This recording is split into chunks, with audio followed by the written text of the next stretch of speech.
Hello, everybody, welcome. Those are psychics that scared of hell, huh?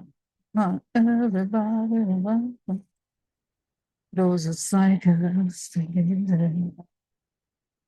So, I hope you're having a good Monday. Great Monday. Uh, so it's about 6:15 Eastern time, PM, of course. And let's get started, guys. There's so much to talk about today. So I made the list. I did the research here. No, but I'm saying this because it's so much going on. Okay, so let's do protection. I like to ask for protection, a beautiful ray of light coming on top of my head as I breathe in. I fill my lungs as I breathe out. I create a circle. I create a circle. I step into it. I step into it. I feel protected. I feel connected. I'd like to ask that information come only from the highest sources. Let it create the good and only the good, and so it is. Okay, so there's a lot of topics to discuss today. We have what's going on in California. We have um, uh, missiles.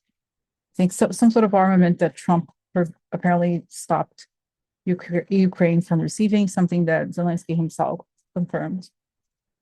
And we have other topics. Okay, so there's just a lot going on. But before we get to the main topics of today, like of the day of today, something that happened yesterday that we really have to talk about, which is Trump met with members of the military or high-ranking military, we assume, at Camp David. And I thought that was really bizarre because you know how Bern and I have seen that Trump would go to the Pentagon and and that's when he would be caught, right? But he didn't go to the Pentagon.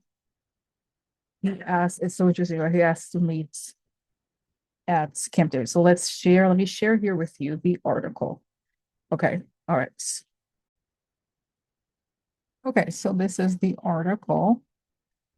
Trump says he is meeting with military leaders at Camp David. So this was yesterday. President Trump told reporters on Sunday he's heading to Camp David to meet with military and other leaders. Shortly before, he posted a message online calling LA protesters an insurrectionist mob. During gaggle before boarding Air Force One, Trump would not rule out invoking the Insurrection Act, which could allow the military to be deployed domestically, but he suggested the protests against immigration raids were not yet an insurrection. Okay. So, so, all right. So let's ask here. So this is a long title here, right? So he met with their leaders. How did it go? What happened during the meeting? How does this relate to what Crowley and I saw in the past regarding military taking down Trump? Okay. So, first question, how did it go?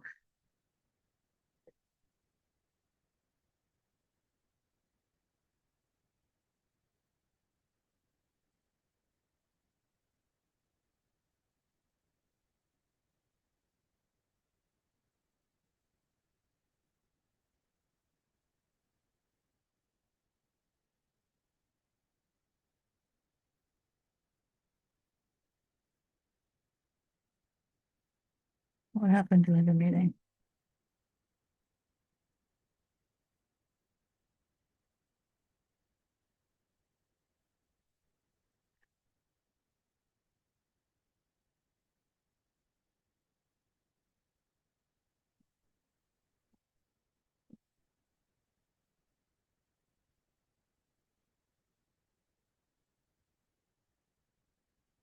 How does this relate to what Corey and I saw in the past regarding military taking down Trump? So, very interesting. So what I see here is that it's like a meeting in a, just think of like an old school college classroom, something like that. So Trump comes in all full of bravado, and there's all these military, mostly men in uniform, in different colors of uniform, different branches of the military. And and immediately he gets, oh, Hi. He's he loses the swagger. And then I see that they have these pieces of they're all, it's like, imagine if, I guess there would be, except that like classroom, there's a teacher's desk. Trump is sitting as if he were the quote unquote teacher, but he's not, right? It's like one big table and all the military again, like if it's sitting very close to him, at least, honestly, 20 of them at least. And they're all looking at him intently. And so immediately they, but first I see that one of them pulls out this piece of paper and pushes it to him across the table. And he says, "This is the Insurrection Act." And then he sees, so this person, it doesn't necessarily matter who the person is. So this person speaking to him shows an image of something. It's an image captured on the ground in LA. And I see that he tells this person, like if this person tells Trump, shows the image, "Do you recognize this man? He is not part of law enforcement. He's carrying exposed, like he's letting him know that we know that this is not coming from the protesters. It's and he's saying it's coming to people from people that are involved in the January 6th insurrection." And then Trump gets all like, oh, oh, oh. So then, because he created his own theater, they pretty much tell him, "You can go ahead." Not that he can go ahead, saying something to the effect of, "We are monitoring the situation. And essentially, we know what that you're doing behind the scenes. And just to give you an alert that we understand what really is happening. And we're not going to attack our own citizens." Because I don't think he didn't say exactly these words, or something like, "We know you're behind this thing. We're not going to go after people just because you feel like attacking them for no reason." So, so wow, powerful. So you see that the last part of the question here is, how does this relate to what Korea and I saw in the past, military taking down Trump? It's basically point A, and they are monitoring the situation, and they see that they alerted him that they are watching him, and he continues. And then I think they will take this, like this will be, it's almost as if it has started, that they know, they tell him, "We know what's going on." And if he pushes, he's going to push it further. And it's saying the next meeting is going to be at the Pentagon, right? This one was at Camp David. The next one is at the Pentagon. So, so yes. So then I see that Trump returns, right? Continues the charade, but he knows that ultimately he does not have the power to do what he intended to do, and that he is being watched. Okay, so, and then I see, wow, that's really unexpectedly interesting. There's a guy in the White House, Boris Epstein. He has a Russian passport. He's been an aide of Trump's for years now, almost a decade maybe. And I see him trying to reach out to us to say that it's not quite as easy as they had anticipated. So big drama here. So he's saying he's going to keep doing the act when he knows his power is quite limited. And it's saying this is a desperate act because he knows he is on his way out. Wow. So fascinating. Okay. So, wow, this is deep. So, all right. So then I wrote questions for today in addition to selecting articles. And the question I was going to ask today, because a lot of people ask me about him, I have seen that he does not stay. I talk about JD Vance. Okay. So let me just change here the title. Okay, so the next question is, in light of all these developments and this perception from me that things are coming to a head, and that Trump is not, that's what I get anyway, right? That he may not, it seems close to the end, he seems to be aware that he has to either take on full power or leave. Okay.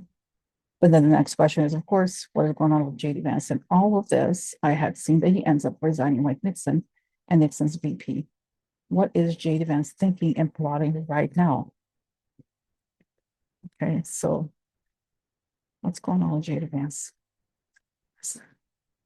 I see that he's sweating cold, and at the same time, he's very obsequious towards Trump. He's like, President Trump, I'm such a big supporter of yours. I would never be able to fill your shoes, I just whatever, here's a cup of coffee I got for you. We're friends, right? We're friends. The phoniest guy, right? Trump, at least he's aware of people, right? He knows exactly what this is about. So now what is JD Vance plotting and thinking right now? Peter Thiel and all that. Are they expecting what's happening? Peter Thiel, I see Peter Thiel that hey JD.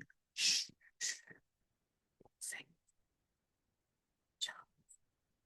don't say anything, right? He's telling him, don't do anything. Wait.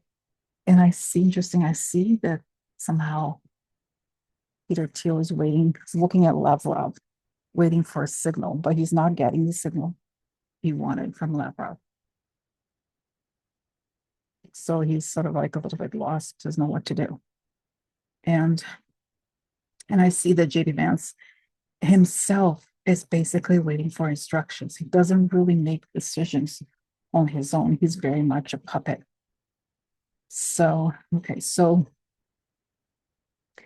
let me ask a different question because it's like a different question. So again, I'm going back to the question. If I really guys know if you follow me for a long time, that I always try to get to the bottom of things. So here, if Trump leaves, it's natural for Vance to take over. What could change this course of events? What could prevent a JD Vance from taking over?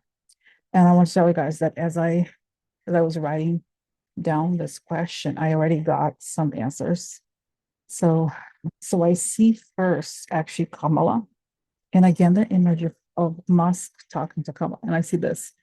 I know, guys, I'm telling you this because I have to share the images that come to my mind. It does seem very weird. It's still like, what?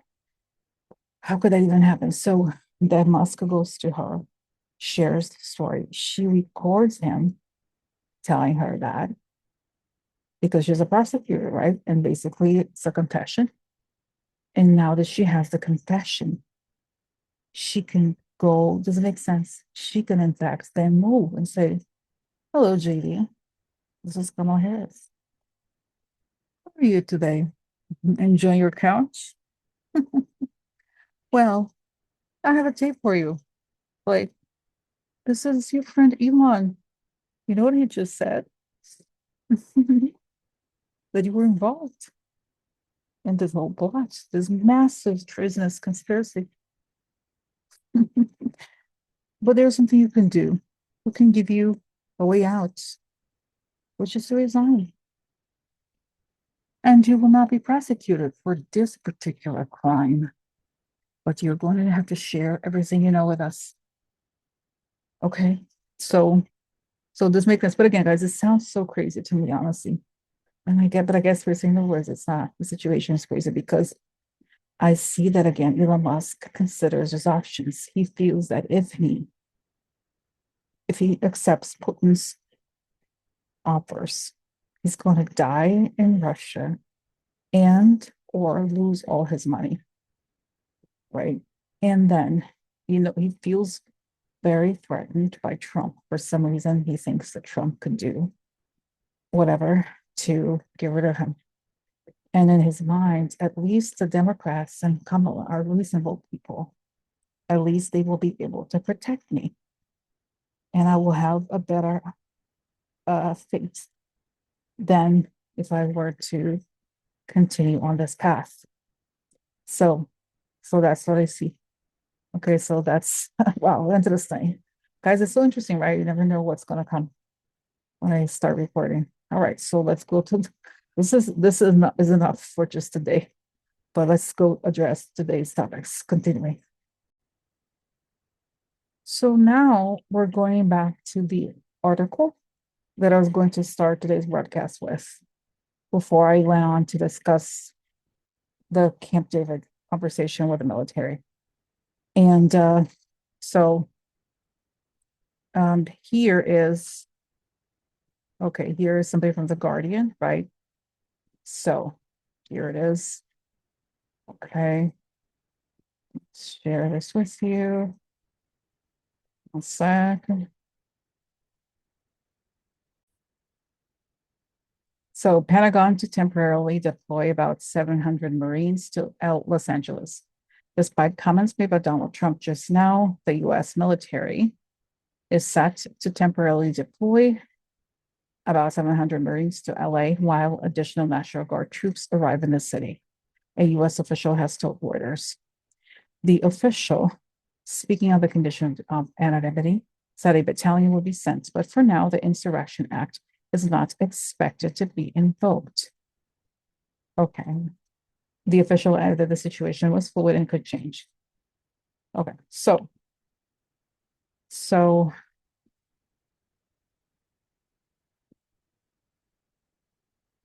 okay, so what's the story with the Pentagon temporarily deploying 700 Marines to LA?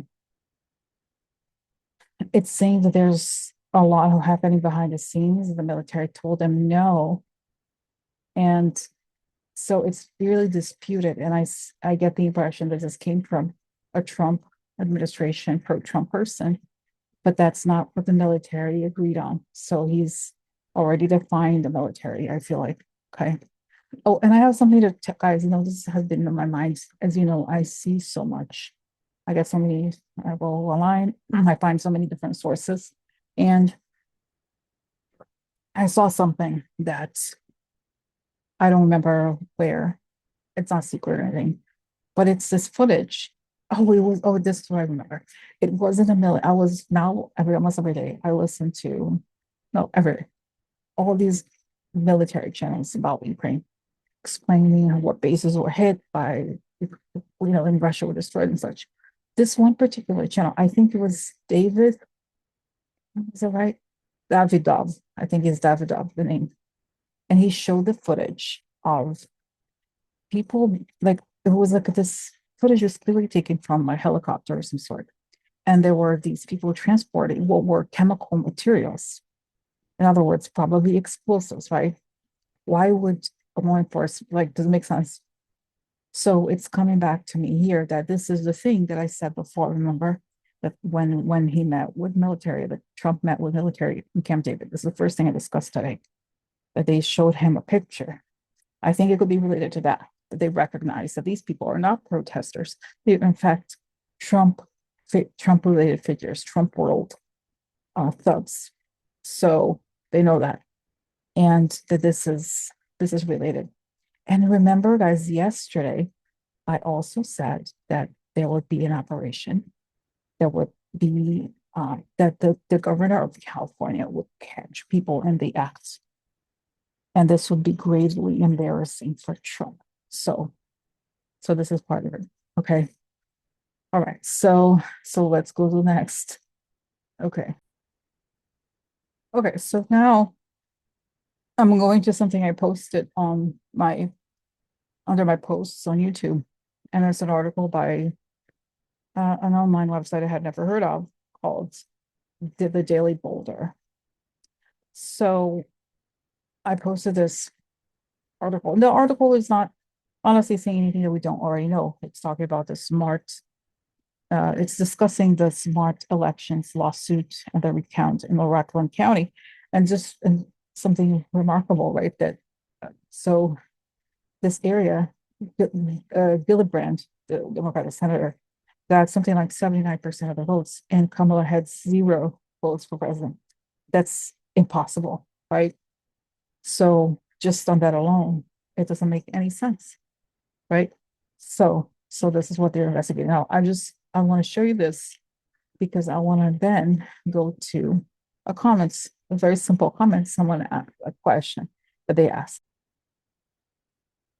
Okay, so this is my post, right? And this is the comment. Yep. But so this is a comment on the article. I just thought it was a very simple and direct way of asking this question. But what are we going to do about it? In other words, about the fact that Trump stole the election, because midterms are right around the corner. So this is a very broad and simple way to ask the question. What are we, America, Democrats, whoever, what is going to be done about it and how fast? Because midterms are around the corner.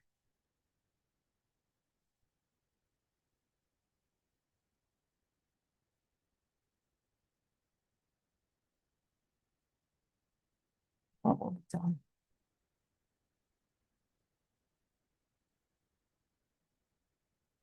so, okay, guys, I just got a really interesting image of Trump um, being, so I see, okay, I'll just describe it to you.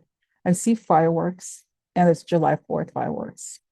And it shows me like, the fireworks here and what, like next to it, behind it, meaning before this, Trump he's being, it's like they're pushing his head down.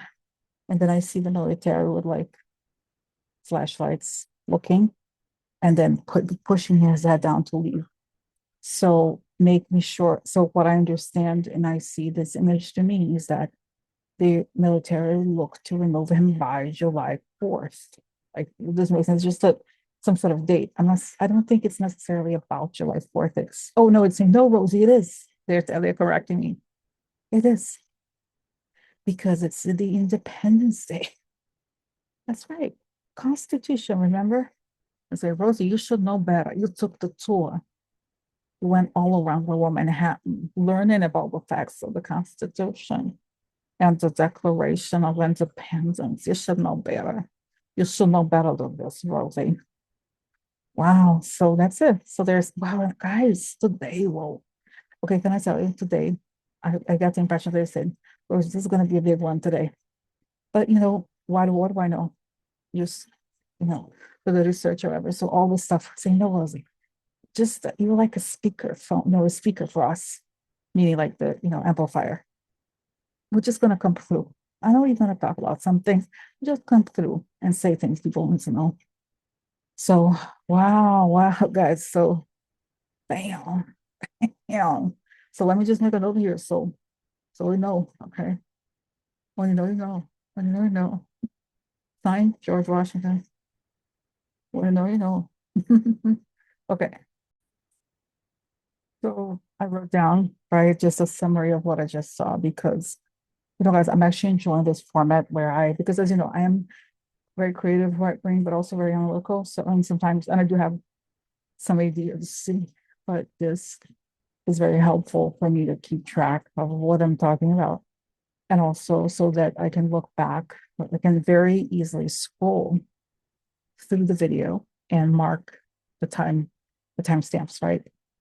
So, so if you're, clicked on this, just go on before, because that's when I described. So that's amazing, right? So very good. Clapping.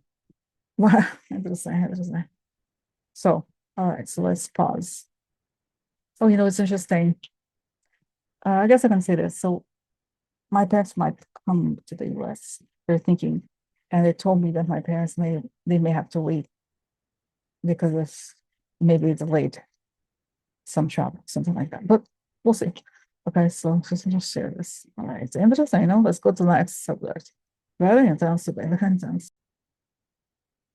Okay, so this is something that some of you sent me a few days ago, and it says there's so much happening, but this is very relevant because, of course, what I had seen before is that the downfall of trash would happen when he goes to the military to ask for support for that.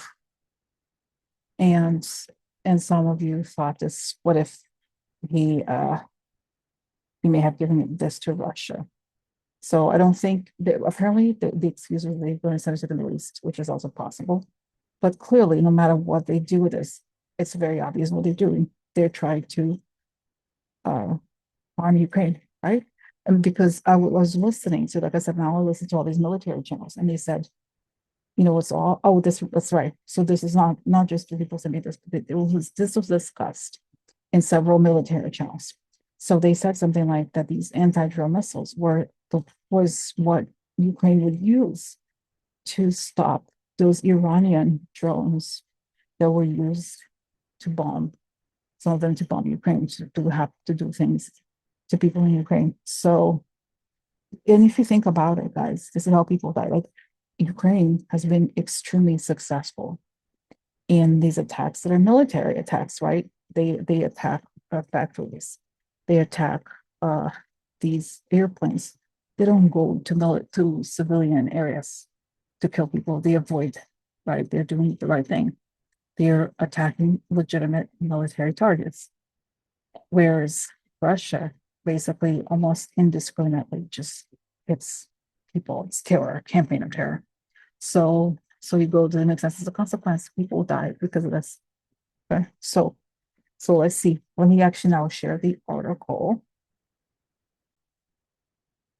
Okay, so Trump administration redirects to 20,000 anti-drone missiles meant for Ukraine, Zelensky confirms. By the way, today I was listening to military channels that said that just today alone, there were 499 drones sent into Ukraine from Russia, and that they intercepted the large majority of them. But so when you think of that figure, it's really not that much, right? If they get at least 500 drones a day, right? 500 missiles, 20,000 missiles, not that much, right? So that would be what, 40, 40 days or something. Okay, so President Zelensky confirmed that U.S. President Donald Trump's diverted 20,000 anti-drone missiles originally intended for Ukraine to American forces in the Middle East. We have problems with Shaheeds, that's what he's saying. We will find the tools to destroy them. We counted on this project, 20,000 missiles. It was not expensive, but it's a special technology. Zelensky said the plan had been agreed upon with then U.S. Defense Secretary Lloyd Austin and was launched under President Biden's administration. For this, the Wall Street Journal reported on June 4th that the Trump administration had redirected the munitions, which include special fuses used in advanced rocket systems to intercept drones towards U.S. forces in the Middle East.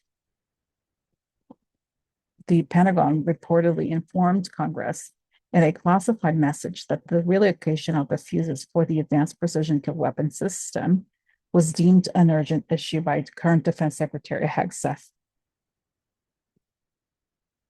So here, this is what I said earlier, right? They have been launching about 500 a night.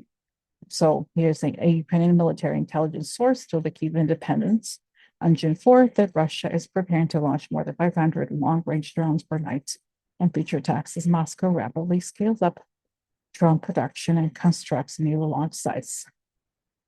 Okay, so again, so this is just a real truth news. So the question is, I mean, no, and I just wanted, even though I don't think it's going to be sent to Russia at all, but what's the truth here? I don't even know the head stuff is so compromised, even has a Russian mail address. We know that, right? So what's going on here? What happens? It's saying saying they're not going to be used because those drones were produced, saying specific for that particular drone used by Russia. So it was like a made to order suit. It was designed specifically against those drones. So they can't know. It's saying it's not going to be used in the Middle East. Maybe some of those Yemen are things, but it's saying no, it's not, because they're not used as often in the Middle East anyway. And it's saying he just put them. I see that he puts them. This order puts these anti-drone missiles in storage so that Ukraine can be hit more easily. That's right. So I have a question, Spirit. So isn't he then helping? He's clearly helping Russia, right? Who wins Russia? It's saying yes, but it's an indirect. It's indirect. What it's saying, what you describe as is a direct attempt to get the U.S. military to help Russia. And that it's right to direct, but he hasn't done that yet. No. Okay. So, but he's saying that Zelensky's still protected and still, and I see that Germany, you guys have you seen? I actually listened to, I was walking, listening to this, and I listened to the German, the way the German, he was the German part. I understood the German part. He was saying that only strength, you have only strength works, and we have to be strong, and that's why he's committing. And he takes it very personally. You know how Trump was, he like, Trump was like, oh, did you see, guys? By the way, this part, I know I didn't even discuss it. Trump told the last week when all of this was happening, the fight between Trump and us broke. He told the German chancellor something like, "Oh, D-Day wasn't so good for you," and he said something like, "Yes, it was. It was the day when when a fascist dictatorship was overthrown." And I thought it was so clever because he didn't use the word Nazi, right? And Nazis fall under fascism. Many different other kinds of governments are fascist. They don't have to necessarily be Nazi, they can still be fascist. So he was saying to him, we see you. You're just another fascist authoritarian government. We're not going to sit around and fear you. So, so, so that's interesting. And also, um, this just to show you this quick news, okay, just about the French. So Renault asked by French government to make drones in Ukraine.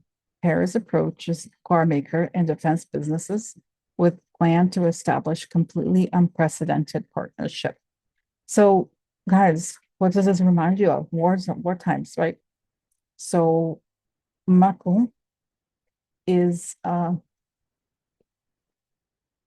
is putting Renault. You know, Renault is a very famous French company. Period.